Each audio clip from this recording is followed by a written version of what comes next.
महाराष्ट्र की राजनीति में दल बदल का सिलसिला आम है। महाराष्ट्र में सत्ता बदलती है और कुर्सी पर चेहरे भी बदलते हैं। महाराष्ट्र में कभी उद्धव गुट में गड़बड़ी नजर आती है तो कभी महायुति में भी एक नाराजगी पनप जाती है। हाल फिलहाल में महाराष्ट्र की राजनीति में महाविकास आघाड़ी के अंदर एक बड़ा विवाद छिड़ गया है कि शरद पवार क्या करेंगे। क्या शरद पवार अब इस गठबंधन को छोड़ देंगे और महायुति के साथ हाथ मिला लेंगे? क्या शरद पवार एकनाथ शिंदे के साथ निकल जाएंगे? क्या भारतीय जनता पार्टी के साथ गठबंधन कर लेंगे? और क्या बीजेपी में मौजूद तमाम दल सहमति जताएंगे या फिर यहाँ अजीत पवार की पार्टी जो एनसीपी है उनकी तरफ से जो एक बड़ा चेहरा उनकी पत्नी सुनेत्रा पवार हैं जो महाराष्ट्र की उप मुख्यमंत्री हैं, क्या वो गठबंधन पर सहमति जताएंगी या फिर भारतीय जनता पार्टी के सामने एक बड़ी चुनौती रख देंगी कि पार्टी का गठबंधन नहीं बल्कि विलय करवाई? अब ऐसे में तमाम सवाल महाराष्ट्र की राजनीति में उठ रहे हैं और सवाल है उनके जवाब जानने जरूरी हो जाते हैं और इसी पर चर्चा करेंगे और जानने की कोशिश करेंगे कि क्या वाकई शरद पवार के ये कदम बागी नजर आ रहे हैं या फिर सिर्फ ये एक मुलाकात भर था। और इस पर चर्चा करने के लिए मेरे साथ मेरे वरिष्ठ सहयोगी अमन जी मौजूद हैं। सर, जैसा कि जानते हैं कि एकनाथ शिंदे के काबिन में शरद पवार पहुंच जाते हैं अपने विधायकों के साथ और बैठक करते हैं और इसके बाद एकनाथ शिंदे उन्हें फूलों का गुलदस्ता देते हैं, शॉल पहनाते हुए नजर आते हैं। इसके बाद माना गया कि ये सिर्फ वहां बैठने के लिए नहीं पहुंचे थे बल्कि इसके पीछे ये मायने निकाले जा रहे हैं कि गठबंधन हो सकता है। लेकिन इसको लेकर दोनों की तरफ से कोई बयान जारी नहीं किया गया है।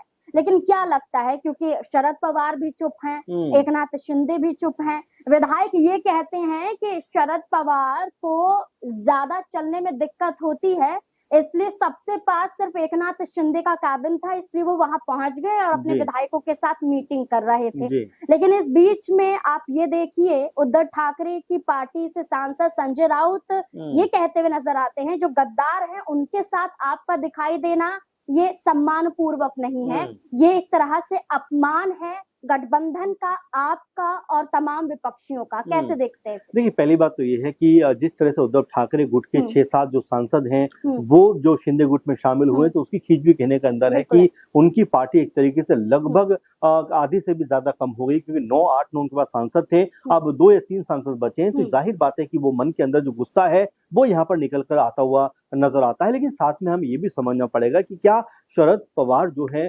जिनको चाणक्य कहा जाता है, महाराष्ट्र राजनीति का एक बड़ा चेहरा रहे हैं, मुख्यमंत्री रहे हैं, तमाम बड़े पदों पर काम किया है, क्या यहाँ पर एक बार फिर उनकी जो एंट्री है वो एनडीए में होती हुई दिखाई पड़ेगी? क्या बीजेपी के साथ में अपनी राह को आगे बढ़ाते हुए दिखाई पड़ेंगे? क्योंकि लगातार खबरें ये भी हैं कि एनसीपी अजीत पवार गुट और एनसीपी शरद पवार गुट का आपस में विलय हो सकता है, क्योंकि ये बातें जब अजीत दादा थे उस वक्त भी लगातार चल रही थी। कई दफा बीते दिनों सुनेत्रा ने देवेंद्र फडणवीस से मुलाकात की और घंटे मीटिंग के तौर पर देखा गया। जाहिर बात है, और इस तमाम बातों को लेकर ये कहा गया कि अजीत दादा खुद चाहते थे कि जो दोनों का गठबंधन है वो विलय है एक तरीके से होता हुआ दिखाई पड़े। लेकिन जब उनके देहांत के बाद, निधन के बाद ये बात जो है थोड़ा ठंडे बस्ते में चलेगी। लेकिन एक बार फिर इसी के ऊपर तमाम तरह की चर्चाएं चल रही हैं, तमाम तरह की बातें चल रही हैं और बातें यहां तक चल रही हैं कि क्या अब एनसीपी फिर एक साथ एकजुट होती हुई दिखाई पड़ेगी? और अगर एनसीपी एकजुट होती है तो इसका सबसे बड़ा घाटा या सबसे बड़ा फायदा किसको होता हुआ दिखाई पड़ेगा? क्योंकि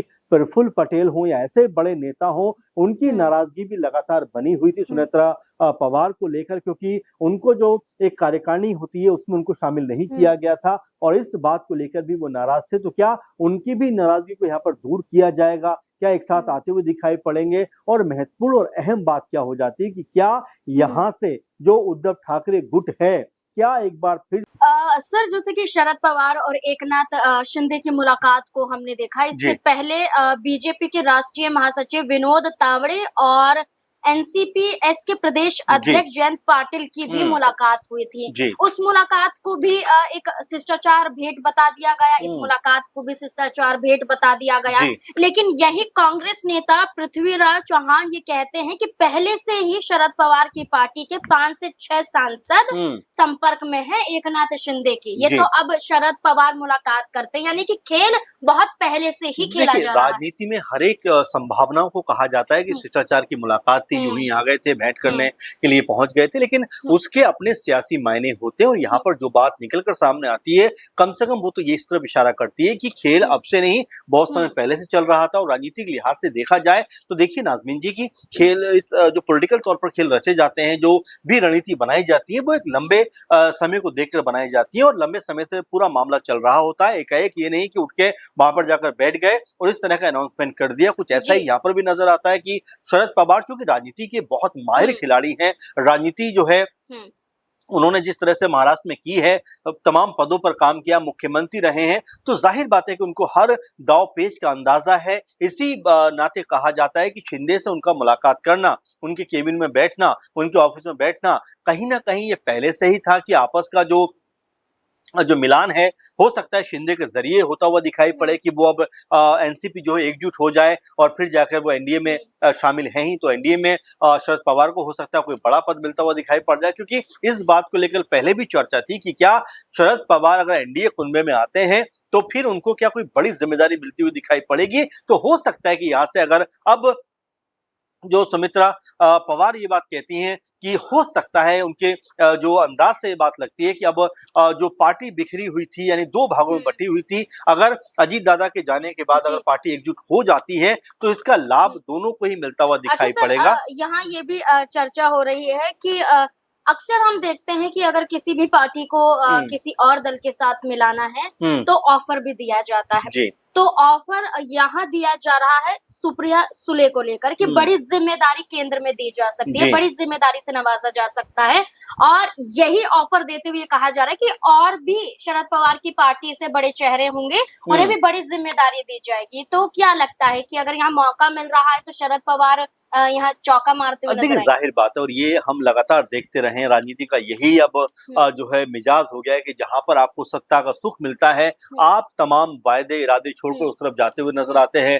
रामदास अठावले का आपको कथन याद होगा, उन्होंने ये कहा था बाकायदा संसद के अंदर कि उनको पता था कि हवा जो है कांग्रेस पार्टी की तरफ नहीं, बीजेपी की तरफ है, इसीलिए कांग्रेस छोड़कर मैं बीजेपी में आकर शामिल हो गया। तो यही अब रह गया है कुल मिला जुलाकर जो मतलब राजनीति का, कि जहां भी आपका हित आपको साधना है, और देखिए विचारधारा की जो चीजें हैं वो बहुत पीछे छूट चुकी, उनका अब कोई लेना देना रहा नहीं राजनीति में। क्योंकि तमाम बड़े बड़े बातें करने वाले, तमाम बड़े बड़े बयान देने वाले, चाहे सयानी घोष हो, राघव चड्डा हो, इस तरह के बड़े बड़े लोग जब मंचों से खड़े होकर इस तरह की बातें करते हैं कि किसी भी कीमत पर बीजेपी के अंदर शामिल नहीं होंगे, पता चलता है कि वही सबसे पहले जाकर बीजेपी में या समर्थित दलों में जाकर शामिल हो गए। तो मिला जुलाकर कहा जा सकता है कि देखिए राजनीति जो है वो संभावना का पूरा तरह गेम बन गई, जहां पर भी आपको संभावना दिखाई देती है, आपका जो रुख है उस तरफ जाता हुआ दिखाई पड़ जाता है। सर क्या लगता है उद्धव ठाकरे की पार्टी पूरी तरह से बिखरती हुई दिखाई दे रही है? क्योंकि जहां शुरुआत में कहा गया कि उनके लगभग 6 सांसद एकनाथ शिंदे की पार्टी में शामिल हो जाते हैं, इसके बाद अब ये पार्षदों को लेकर कहा जा रहा है कि वो भी बगावत कर सकते हैं, इसलिए मातोश्री में एक बैठक बुलाई जाती है इनकी, और विधायकों की भी बैठक बुलाई जाती है, और इस बैठक की अध्यक्षता आदित्य ठाकरे करते हुए नजर आते हैं। क्या लगता है कि उद्धव ठाकरे सबसे ज्यादा कमजोर दिखाई दे रहे हैं? देखिए अगर हम शुरुआत से देखें, जब जो शिवसेना एक थी उस समय शिंदे ने जब अलग गुट बनाया, तब भी ये लगा कि क्या यहाँ पर उद्धव ठाकरे की पार्टी अब बहुत कमजोर हो गई, क्योंकि नाम भी चला गया, सिंबल भी चला गया, लोग भी चले गए। उसके बाद में भी वो गठजोड़ बनाते हैं और लोकसभा में अच्छा खासा प्रदर्शन भी करते हैं, 8-9 सीटें उनके पास आती है, लेकिन विधानसभा आते आते फिर एक बार उनकी कमजोरी सामने आ जाती है कि महज 18-19 सीटों के ऊपर या इस तरह के आंकड़ों के ऊपर उनकी जो पार्टी वो सिमट जाती है। तो मिला जुला कर देखा जा सकता है कि अगर मान लीजिए 19-20 सीटें आपके पास आई भी, और अगर वो भी अब बगावत के मूड में दिखाई पड़ते हैं, आपके पार्षद भी बगावत के मूड में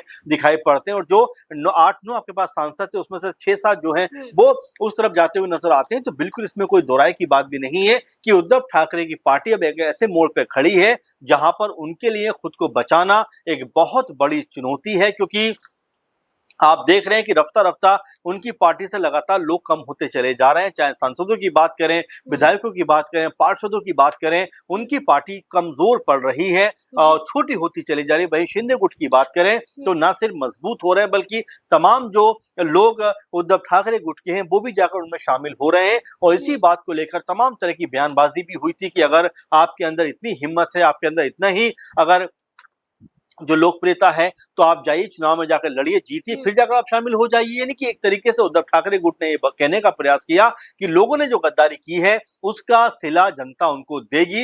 लेकिन फिलहाल तो ऐसा लगता है कि उद्धव ठाकरे की जो शिवसेना है यहाँ पर बेहद कमजोर है और इसी को शायद मोर्चा संभालने के लिए, इसी को शायद रोके रखने के लिए अब आदित्य ठाकरे भी सामने आ रहे हैं और लोगों से कम्युनिकेट कर रहे हैं। कितना उनका ये कम्युनिकेशन असर डालता है देखना होगा, लेकिन फिलहाल बिल्कुल इसमें कोई दो राय की बात नहीं है कि उद्धव ठाकरे की जो शिवसेना है वो काफी ज्यादा कमजोर होती हुई दिखाई पड़ रही है। बिल्कुल, उद्धव ठाकरे के बाद अब आदित्य ठाकरे जिम्मेदारियों को उठाते हुए नजर आ रहे हैं और एक बड़ा चेहरा बन रहे हैं अपनी पार्टी के जरिए। लेकिन देखना होगा कि जो बिखराव की खबरें सामने आ रही हैं, जो दल बदल की खबरें सामने आ रही हैं, क्या वाकई ऐसा है? शरद पवार क्या महायुति के साथ हाथ मिलाने वाले हैं? क्या सुनेत्रा पवार की पार्टी, जो अजीत पवार की पार्टी है, क्या उस पार्टी से विलय करने वाले हैं? और क्या होगा महागठबंधन का, यानी कि महाविकास अघाड़ी का? क्या कुछ देखा जाएगा महाराष्ट्र में? तमाम सवाल अभी भी बने हुए हैं। इस मुद्दे को लेकर आपको क्या लगता है? अपनी राय कमेंट सेक्शन में जरूर दें। धन्यवाद।